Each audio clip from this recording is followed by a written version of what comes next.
The call to prayer is called. How many times a day? 5 times. Who decided that? You did not. Allah decided it. And you have to adjust your life to what the Supreme Maker has said. In the same way, when you have rules and regulations, whether it's at your school, in your country, at your workplace, wherever it may be, someone above you has decided those rules, you will have to follow. You will have to follow the rules. When they say, this is the protocol, this is the rule, you need to get here at this time. School, they say, come at 8 o'clock. Can you just decide, I'm going to arrive at 9? They will punish you. They will penalize you. Maybe if you have a note to explain why you were late once or twice, they might excuse you. But if it is more than that, you will be penalized.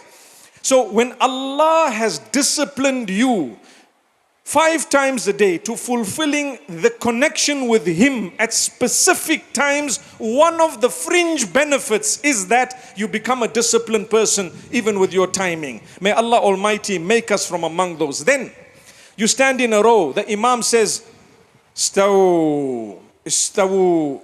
Doesn't he say that? Sawu sufufakum fa inna taswiyata sufufi min iqamati salah.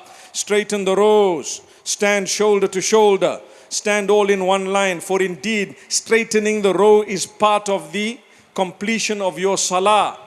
Now, when you are standing next to someone you don't even know who he is, or you know who he is and you do not get along with him in the world because he has a business similar to yours, and you know what? You are now in competition with him in business, but in that prayer, your prayer is not complete if you're going to leave a gap there. You need to stand next to him. Why?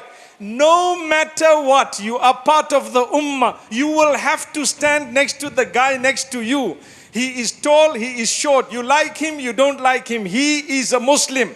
You will have to stand in the same saf for that salah to be accepted. That is Allah training you to adjust yourself to fulfill His instruction, whether it suits you or does not suit you, for the betterment of the entire ummah above the benefit of yourself.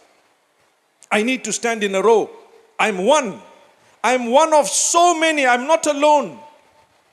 I can't achieve a thing alone. I can only achieve when there is a good team around me. If there is no good team, I will never achieve, no matter who you are. So this is why you stand in the saf. When the imam goes down, you go down. Why? You follow your leader. You can't just break your rules all on your own. This is part of the broader benefit of salah. It teaches you an element of respect.